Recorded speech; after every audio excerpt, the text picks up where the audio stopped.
सोने से पहले उसने अपने गुनूदगी में लिपटे शौहर को मुखातिब किया।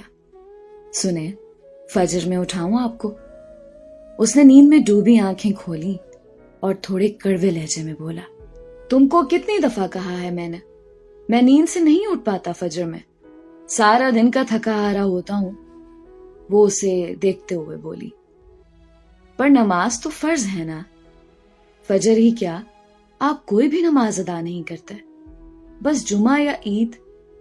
उसकी बात सुनकर वो झुंझलाकर बिस्तर पर बैठ गया और कहा, देखो तुम नमाज पढ़ती हो, मैं कभी नहीं टोकता, मगर ये बार बार मुझे मत लेक्चर दिया करो।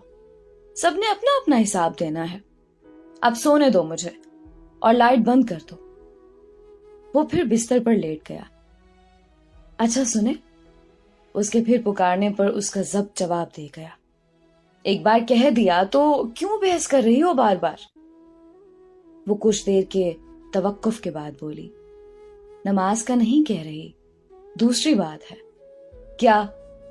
उसे समझ नहीं आ रही थी अब वो क्या पूछना चाह रही है। मुझे कल पैसों की जरूरत है, जो आपने दिए सब खत्म हो गए। सब खत्म हो गए? उसके लहजे में बला की हैरत थी। खुदा की बंदी, ऐसे कहां खर्च किए पैसे?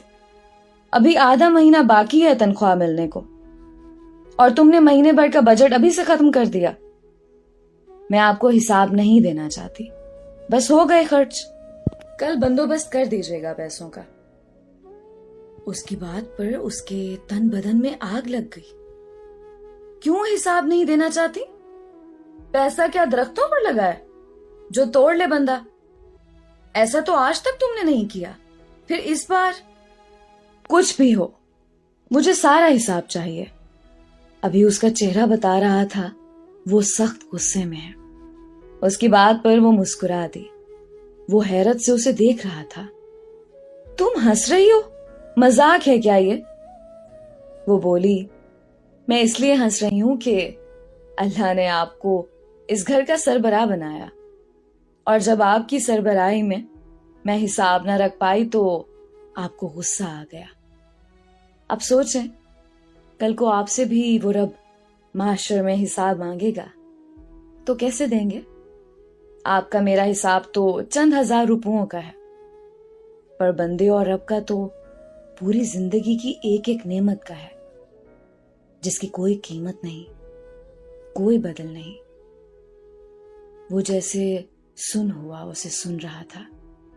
वो फिर बोली, मैंने तो आपको मजे से कह दिया मेरे पास हिसाब नहीं, पर क्या आप उस बड़े दिन उस रब के सामने ये कह सकेंगे जिस दिन बड़े बड़े बादशाह उसके सामने कांप रहे होंगे? वो चुप हो चुका था, नजरें झुकाए, तसव्वुर में जैसे उस बड़े दिन के तसव्वुर से कांप रहा था। आप फिक्र ना करें, हर महीने की तरह इस बार भी पूरा हो जाएगा, कहीं खर्च नहीं हुए पैसे। ये तो बस इसलिए कहा कि उसने बात अधूरी छोड़ दी। सो जाएं, मैं लाइट बंद कर देती हूं। वो उठी तो वो एकदम बोल पड़ा, बात सुनो जी, तुम उठो तो फजर के लिए मुझे जगा देना। ये कहकर उसने करवट बदली और आंखें बंद कर ली।